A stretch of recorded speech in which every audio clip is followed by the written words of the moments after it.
ദൈവനാമം വാഴ്ത്തപ്പെടുമാറാകട്ടെ. ദൈവത്തിന്റെ കൃപയാൽ ഒരു പ്രാവശ്യം കൂടെ വചനമാരി ചാനലിലൂടെ സന്ധിപ്പാനായി ദൈവം ഒരുക്കിയ ഈ അവസരത്തിനായി ഞാൻ ദൈവത്തെ സ്തുതിക്കുന്നു, സ്തോത്രം ചെയ്യുന്നു.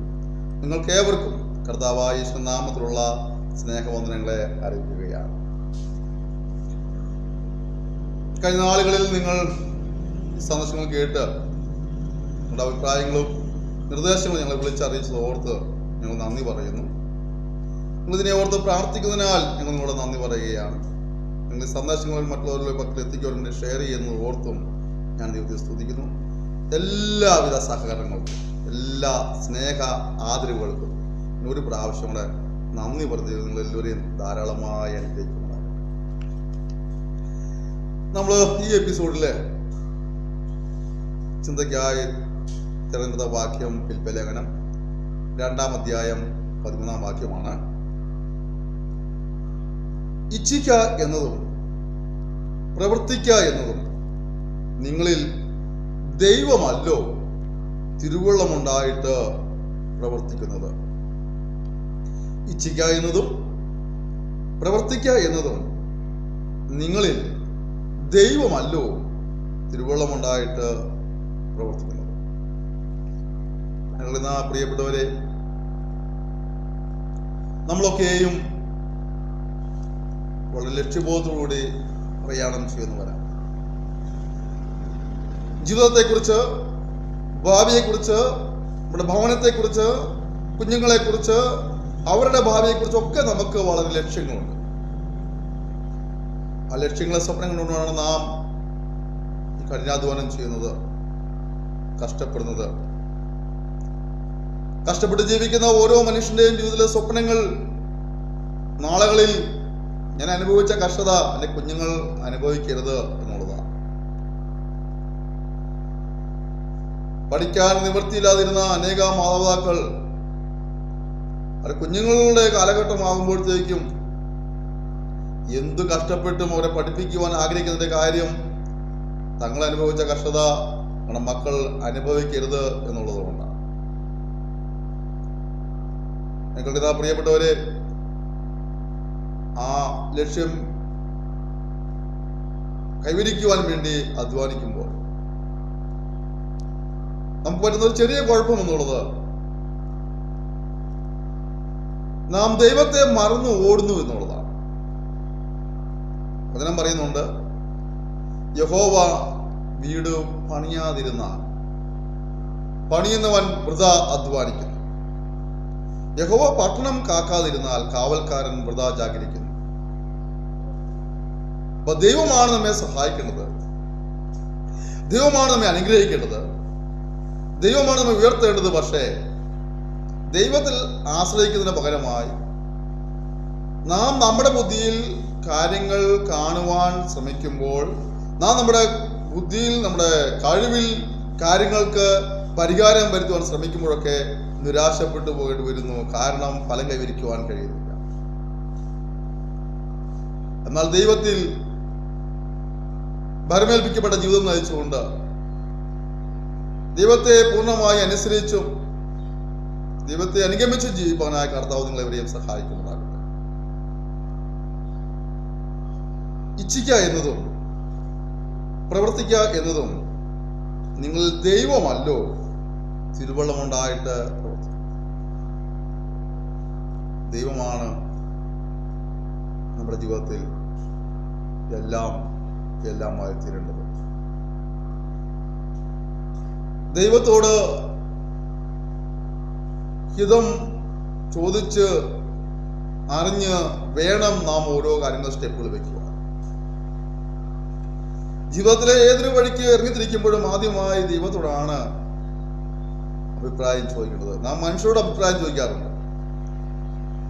ഓരോ തലങ്ങളിലെയും പ്രഗത്ഭരെന്ന് തോന്നുന്ന വ്യക്തികളോട് നാം പലപ്പോഴും അഭിപ്രായങ്ങൾ ചോദിക്കാറുണ്ട്. എന്നാൽ അതിനേക്കാൾ ഉപരിയായിട്ട് ദൈവത്തോട് അഭിപ്രായം ചോദിച്ച് ദൈവഹിതം മനസ്സിലാക്കി ദൈവിക ആലോചന പ്രാപിച്ച് സ്റ്റെപ്പുകൾ വയ്ക്കുമ്പോൾ നമുക്കത് വിജയം കൈവരിക്കാനിടയായിത്തീരും.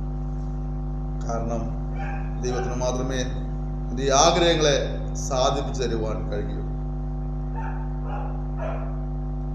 ഇച്ഛിക്കുന്ന കാര്യങ്ങൾ പ്രവൃത്തിപഥത്തിൽ കൊണ്ടുവരണമെങ്കിൽ അത് ദൈവത്തിന് സാധ്യമാവുകയുള്ളൂ. കഴിഞ്ഞ കാലങ്ങളിൽ നിനക്ക് ഒരുപാട് സ്വപ്നങ്ങൾ ഉണ്ടായിരിക്കാം, ലക്ഷ്യങ്ങൾ ഉണ്ടായിരുന്നിരിക്കാം, ആഗ്രഹങ്ങൾ ഉണ്ടായിരുന്നിരിക്കാം. എന്നാൽ ഒന്നിൻ്റെയും പൂർത്തീകരണം കാണുവാൻ കഴിയാതെ ഇന്ന് നിരാശയുടെ വക്കിലായിരിക്കുകയാണെങ്കിൽ, കടൽക്കരയിൽ മണൽ വീടുണ്ടാക്കി കളിച്ചുകൊണ്ടിരിക്കുന്ന ആ കുട്ടി അപ്രതീക്ഷിതമായി ആ മണൽ വീട്ടിലേക്ക് തിരയടിച്ചു കയറി അത് ഒഴുക്കിക്കളഞ്ഞത് കണ്ടുകൊണ്ട് സങ്കടപ്പെട്ട് കരയുന്നത് പോലെ ജീവിതത്തിൽ അപ്രതീക്ഷിതമായി ഉണ്ടായ കൊടുങ്കാറ്റുകളെ ഓർത്ത്, പ്രശ്നങ്ങളെ ഓർത്ത്, പ്രതിസന്ധികളെ ഓർത്ത്, പ്രതികൂലങ്ങളെ ഓർത്ത് നീ ഭാരപ്പെടുന്ന വ്യക്തിയാണെങ്കിൽ, ആഗ്രഹങ്ങളിലെ പൂർത്തീകരണം കാണുവാൻ കഴിയാതെ ഇന്നും നിരാശയോടെ വിലാപഗീതം പാടി നടക്കുന്ന ഒരു വ്യക്തിയെങ്കിൽ, അല്ല ജീവിതത്തിൽ ആഗ്രഹിച്ച വിജയങ്ങൾ കൈവരിക്കാൻ കഴിയാതെ അസ്വസ്ഥനായി നിരാശനായി ലഹരിയിൽ മാത്രം അഭയപ്പെടുന്ന വ്യക്തിയാണെങ്കിൽ നിനക്ക് മടങ്ങി വരുന്ന സമയമായിരിക്കുകയാണ്. ലഹരി നിന്നെ ഒരിക്കലും സഹായിക്കുകയില്ല. ലഹരി നിനക്ക് ഒരിക്കലും വിജയം നൽകുകയില്ല. നിന്നെ നശിപ്പിക്കും, നിന്റെ ആരോഗ്യത്തെ നശിപ്പിക്കും, നിന്റെ സമ്പത്തിനെ നശിപ്പിക്കും, കുടുംബത്തെ നശിപ്പിക്കും, ഭാവി തലമുറയെ നശിപ്പിക്കും. അതുകൊണ്ട് ആ ലഹരിയോട് ഗുഡ് ബൈ പറയുക. എന്നിട്ട് നിന്റെ ജീവിതത്തിൽ പ്രവൃത്തികളെ തികച്ചെടുക്കുവാൻ കഴിയുന്ന, വിജയം കൈവരിക്കാൻ സഹായിക്കുന്ന ഒരു ദൈവമുണ്ട്. ആ ദൈവത്തെ ആശ്രയിക്കുക, ആ ദൈവത്തെ അനുസരിക്കുക, ആ ദൈവത്തെ ഭയപ്പെട്ട് ജീവിക്കുക. അതിലൂടെ നിങ്ങൾക്ക് ജീവിത വിജയം കൈവരിക്കേണ്ടതായിരുന്നു. കാരണം സൃഷ്ടിയായ മനുഷ്യന്റെ പ്രശ്നങ്ങൾക്ക് ശാശ്വതമായ ഒരു പരിഹാരം നൽകുവാൻ സൃഷ്ടാവായ ദൈവത്തിന് മാത്രമേ സാധ്യമാവുകയുള്ളൂ എന്നതുകൊണ്ട് ജീവിതത്തെ ദൈവത്തിന് സമർപ്പിച്ചു കൊടുക്കുക. പലപ്പോഴും മനുഷ്യനും ദൈവം തമ്മിൽ അകറ്റുന്നതായ ഒരു സംഭവം എന്നുള്ളത് മനുഷ്യൻ ദൈവത്തിന്റെ ഇഷ്ടത്തിന് വിപരീതമായി ചെയ്യുകയും സംസാരിക്കുകയും ചിന്തിക്കുകയും ചെയ്യുന്ന തെറ്റുകളാണ്, അഥവാ പാപങ്ങളാണ്. എന്താണ് പാപം? ദൈവം ചെയ്യരുത് എന്ന് പറയുന്ന കാര്യങ്ങൾ നാം ചെയ്യുമ്പോൾ അത് പാപമായി ഭവിക്കും. ദൈവം ചെയ്യണം എന്ന് പറഞ്ഞ കാര്യങ്ങൾ നാം ചെയ്യാതിരിക്കുമ്പോൾ അതും പാപമായി ഫലത്തിൽ വരുന്നു.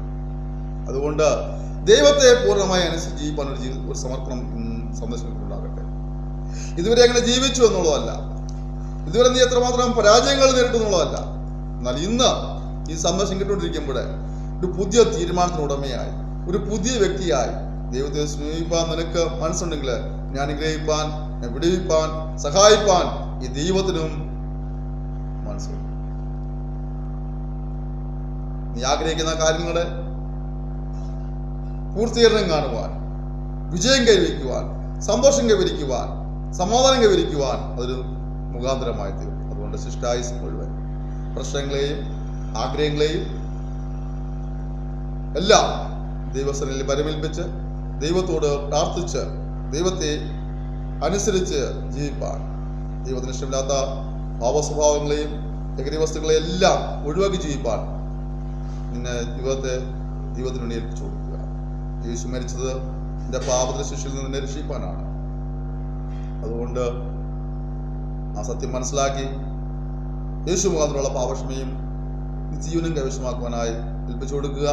ജീവോത്സവത്തിൽ പേരെഴുതി കാണാത്ത യവനെയും തീപ്പൊയ്കൾ തള്ളിയിടും എന്നുള്ളപ്പോൾ തന്നെ അതിനെ പറയുന്നു. അതുകൊണ്ട് ഇപ്പോൾ യേശു ക്രിസ്തുവുമായി ഐക്യമത്യപ്പെട്ടവർക്ക് ശിക്ഷാവിധിയില്ല, ക്രിസ്തു യേശുള്ളവർക്ക് ശിക്ഷാവിധിയില്ല.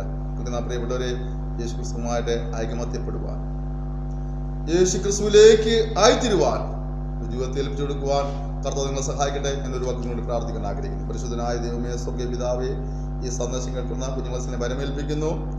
നിന്നെ ഭയപ്പെട്ട് ജീവിപ്പാൻ സഹായിക്കുമാറാകണമേ. കഴിഞ്ഞകാല ജീവിതത്തിൽ ലക്ഷ്യങ്ങളേറെ ഉണ്ടായിട്ടും അതിന്റെ പൂർത്തീകരണം കാണുവാൻ കഴിയാതെ നിരാശയിലായി മക്കളോട് കർത്താവ് കരുണ കാണിക്കുമാറാകണമേ. സ്വപ്നങ്ങൾ തകർന്നടിഞ്ഞതിന്റെ പേരിൽ ലഹരിയിലെ അഭികടത്തെ മക്കളെ കർത്താവ് മനസ്സിലെയുമാറാകണമേ.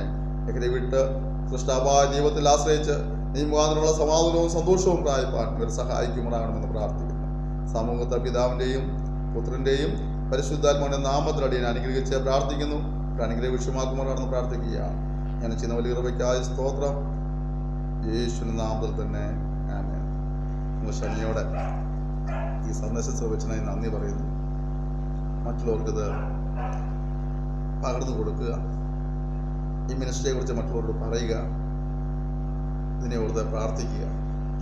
ഞങ്ങൾക്കൊരു പ്രോത്സാഹനമാണ്. മാത്രമല്ല ലോക സുവിശേഷീകരണത്തിന് നിങ്ങളും ഒരു പങ്കാളിയായി തീരുകയാണ്. പക്ഷെ നിങ്ങൾക്ക് ജോലിയുണ്ട്, നിങ്ങൾക്ക് എല്ലാവർക്കും കടന്നു സുവിശേഷം പറയാൻ കഴിഞ്ഞു വരികയില്ല. എന്നാൽ നിങ്ങളുടെ കിട്ടുന്ന ഈ സന്ദേശം മറ്റൊരാളിലേക്ക് എത്തിക്കുമ്പോൾ നിങ്ങളും ലോക സുവിശേഷത്തിൽ ഒരു പങ്കാളിയായി തീരുന്നു. ലഭിക്കുന്ന അവസരമല്ലേ? 5 മിനിറ്റ് 10 മിനിറ്റ് മെനക്കെട്ടാൽ പലരിലേക്ക് നിങ്ങൾക്ക് സന്ദേശം എത്തിക്കാൻ ഇടയായി തീരുമല്ലോ. അതിലൂടെ പലർക്കും ഒരു അനുഗ്രഹമായി തീരും. നമുക്ക് ഒരുമിച്ച് ദൈവനാമ മഹത്വത്തിന് വേണ്ടി, ദൈവരാജ്യ വ്യാപ്തിക്കായിട്ട് നമുക്ക് ഒരുമിച്ച് അധ്വാനിക്കാം, ഒരുമിച്ച് പ്രാർത്ഥിക്കാം. സഭ സംഘടന വ്യത്യാസമൊന്നും തടസ്സമാകാതെ നമ്മൾ അറിഞ്ഞ യേശുവിനെ മറ്റുള്ളവർക്ക് അറിയിച്ചു കൊടുക്കാനായിട്ട് നമുക്ക് ഉത്സാഹിക്കാം. ദൈവം നമ്മൾ ധാരാളമായി അനുഗ്രഹിക്കട്ടെ. Thank you. May God bless you.